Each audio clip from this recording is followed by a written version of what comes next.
Bagaimana kabar teman-teman? Semoga teman-teman selalu sehat dan terus semangat. Nah, pada video pembelajaran kali ini, kita akan membahas materi mengenai jaringan-jaringan yang ada pada hewan. Langsung saja, mari kita simak videonya.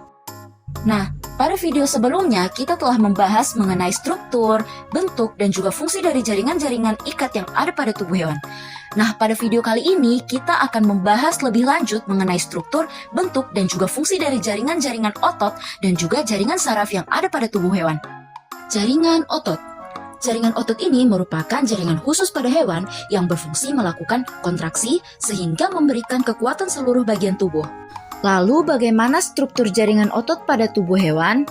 Jaringan otot ini merupakan alat gerak aktif pada tubuh hewan. Jaringan otot terdiri atas sel-sel otot atau serat-serat otot yang tersusun dalam berkas-berkas. Setiap sel otot memiliki membran yang disebut sarkolema. Sarkolema ini yang nantinya akan memisahkan sel otot yang satu dengan sel otot yang lain.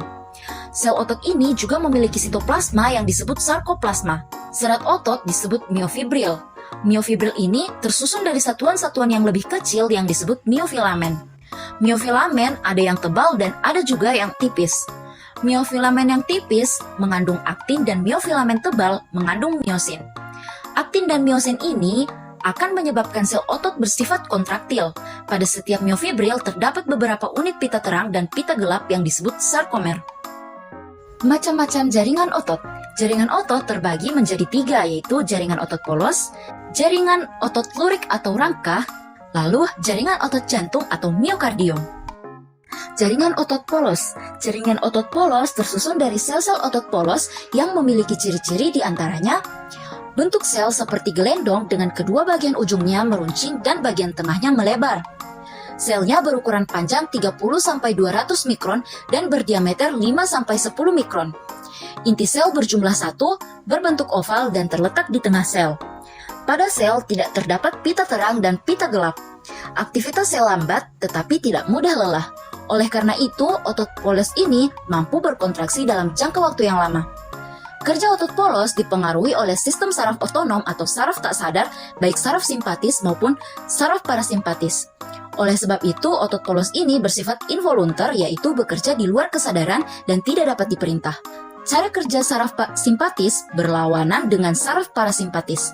Misalnya pada lambung. Jika terjadi kontraksi pada otot lambung, saraf simpatis akan memperlambat kontraksi, sedangkan saraf parasimpatis akan mempercepat kontraksi. Otot polos ini memiliki struktur yang lebih kecil daripada otot lurik. Otot polos memiliki aktin, miosin, dan tropomiosin, tetapi tidak memiliki troponin. Selain itu, otot polos hanya memiliki sedikit mitokondria. Otot polos dapat dibedakan menjadi 2, yaitu otot polos unit tunggal dan otot polos unit ganda. Otot polos unit tunggal adalah otot polos yang terdiri dari ratusan sampai jutaan serabut yang berkontraksi secara keseluruhan sebagai suatu kesatuan. Contohnya, otot polos yang menyusun dinding organ dalam seperti usus, lambung, saluran empedu, ureter, uterus, dan pembuluh darah. Kemudian, otot polos unit ganda adalah otot polos yang terdiri dari serabut otot yang berbeda-beda. Setiap serabut otot ini bekerja sendiri-sendiri tanpa bergantung pada serabut otot lainnya. Jenis otot polos ini jarang menimbulkan kontraksi yang spontan. Contohnya, otot polos ciliaris pada mata dan otot piloerector pada rambut yang menyebabkan rambut berdiri karena rangsangan saraf simpatis. Jaringan otot lurik atau otot rangka. Jaringan otot lurik disebut juga otot rangka karena melekat pada tulang rangka. Nah, jaringan otot lurik inilah yang dikenal sebagai daging dalam kehidupan sehari-harinya. Ciri-ciri jaringan otot lurik diantaranya bentuk selnya silindris panjang dengan bagian ujung-ujungnya meruncing tetapi agak membulat pada bagian yang berbatasan dengan tendon. Jaringan otot lurik tidak bercabang-cabang. Selnya berukuran panjang 1-40 mm dan berdiameter 10-100 mikron. Memiliki banyak inti sel dengan bentuk silindris dan terletak di bagian pinggir. Miofibril pada otot lurik terdiri atas filamen tipis dan filamen tebal yang sejajar dan tersusun berdampingan. Filamen tipis ini terdiri atas 3 macam protein, yaitu aktin, troponin, dan tropomiosin. Filamen tebal terdiri atas protein miosin. Filamen aktin dan miosin saling tumpang tindih, serta tersusun menurut pola tertentu sehingga menghasilkan pandangan garis-garis seran lintang atau lurik. Garis terang disebut pita 1 atau isotrop dan garis gelap disebut pita A atau anisotrop. Setiap pola yang tersusun dari pita 1 dan pita A membentuk sarkomer, yaitu unit fungsional otot rangka karena mampu berkontraksi. Dengan demikian, satu miofibril tersusun dari banyak sarkomer yang berderet. Aktivitas sel cepat, tetapi mudah lelah. Karena itu, jaringan otot lurik tidak dapat berkontraksi dalam jangka waktu lama. Kerja otot lurik dipengaruhi oleh otak, sehingga bersifat volunter, yaitu bekerja di bawah kesadaran dan dapat diperintah. Memiliki banyak mitokondria berukuran besar dengan banyak sekat di dalamnya. Mitokondria terletak memanjang berderet-deret di sepanjang serabut, di bawah sarkolema, dan di antara miofibril. Lalu, otot lurik ini melekat pada rangka dengan perantara tendon. Selain itu, otot lurik ini terdapat pada lidah dan bibir. Jaringan otot jantung atau miokardium. Jaringan otot jantung atau miokardium ini memiliki bentuk yang mirip dengan otot lurik, tetapi cara kerjanya yang seperti otot polos.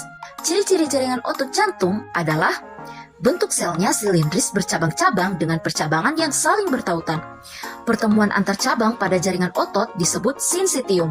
Adanya sinsitium ini akan memungkinkan penyampaian impuls saraf antara sel otot jantung satu dengan sel otot jantung yang lain dapat berlangsung secara cepat.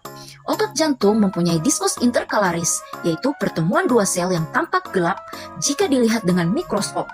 Kemudian memiliki satu atau dua inti yang letaknya di bagian tengah sel. Terdapat pita terang dan pita gelap seperti pada otot lurik. Pada otot jantung atau miokardium ini terdapat pigmen lipofusin, yaitu pigmen berbentuk butiran-butiran berwarna kecoklatan yang mengandung bahan-bahan lemak. Selain pada sel otot jantung, pigmen lipofusin ini juga terdapat pada sel hati atau sel saraf. Dapat melakukan kontraksi terus-menerus tanpa beristirahat. Hal ini dikarenakan otot jantung memiliki banyak mitokondria, mioglobin, dan menerima suplai darah yang mengandung oksigen dan nutrisi secara terus-menerus. Kerja otot jantung ini dipengaruhi oleh saraf otonom sehingga bersifat involunter, yaitu bekerja di luar kesadaran dan tidak dapat diperintah.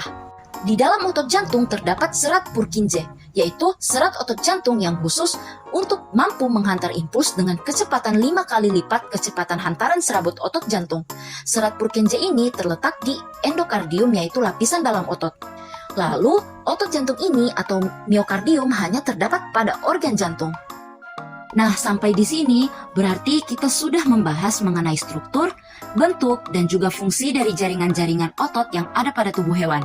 Nah, selanjutnya kita akan membahas lebih lanjut mengenai struktur, bentuk, dan fungsi dari jaringan saraf yang ada pada tubuh hewan. Jaringan saraf. Jaringan saraf adalah jaringan yang berfungsi untuk menghantarkan impuls atau rangsangan. Nah, jaringan saraf ini akan menghantarkan impuls dari alat-alat indera ke pusat saraf, yaitu otak dan sumsum tulang belakang, serta menghantarkan impuls dari pusat saraf ke organ lainnya. Jaringan saraf ini tersusun dari dua macam sel, yaitu neuron atau sel saraf dan neuroglia atau sel penyokong. Neuron atau sel saraf. Setiap neuron terdiri atas badan sel, dendrit, akson atau neurit, selubung mielin, sel Schwann, dan nodus Ranvier. Badan sel merupakan bagian utama dari neuron. Fungsi badan sel adalah menerima impuls dari dendrit. Di dalam badan sel terdapat sitoplasma, inti sel dan anak inti, retikulum endoplasma, mitokondria, serta ribosom. Kemudian, dendrit adalah cabang-cabang badan sel yang pendek. Dendrit berfungsi menghantarkan impuls dari neuron sebelumnya ke badan sel. Dendrit yang ada di saraf manusia bisa tumbuh dan bisa tercabut dari badan sel saraf pusat. Saraf pusat tersusun dari neuron-neuron yang memiliki banyak dendrit. Kemudian, akson atau neurit adalah cabang badan sel yang panjang dan berfungsi untuk menghantarkan impuls dari badan sel menuju ke neuron berikutnya. Pada akson terdapat benang-benang halus yang disebut neurofibril. Akson ini berbentuk silindris dengan bagian ujung atau terminal yang bercabang-cabang. Setiap cabangnya memiliki kantong-kantong kecil yang disebut tombol sinapsis atau gelembung sinapsis. Tombol sinapsis berisi zat kimia yang disebut neurotransmitter. Lalu, selubung mielin adalah selubung lemak yang membungkus akson. Fungsi dari selubung mielin ini adalah sebagai pelindung bagi neurit agar tidak mengalami kerusakan. Selain itu, selubung mielin ini juga mencegah terjadinya kebocoran rangsangan dan mempercepat jalannya impuls yang melewati akson. Akson yang tidak dilengkapi dengan selubung mielin, pergerakan impulsnya bisa seperti gelombang. Lalu, sel Schwann. Sel Schwann adalah sel-sel yang membungkus dan membentuk selubung mielin. Fungsi sel Schwann adalah mempercepat pergerakan impuls, membantu menyediakan makanan untuk akson, dan juga membantu akson untuk melakukan regenerasi. Lalu nodus Ranvier adalah lekukan-lekukan di antara segmen selubung mielin atau bagian dari akson yang tidak tertutup selubung mielin. Fungsi utama dari nodus Ranvier adalah sebagai batu loncatan untuk mempercepat pergerakan impuls ke otak maupun sebaliknya. Nodus Ranvier ini memungkinkan impuls bisa meloncat dari satu nodus ke nodus lainnya sehingga rangsangan lebih cepat sampai tujuan.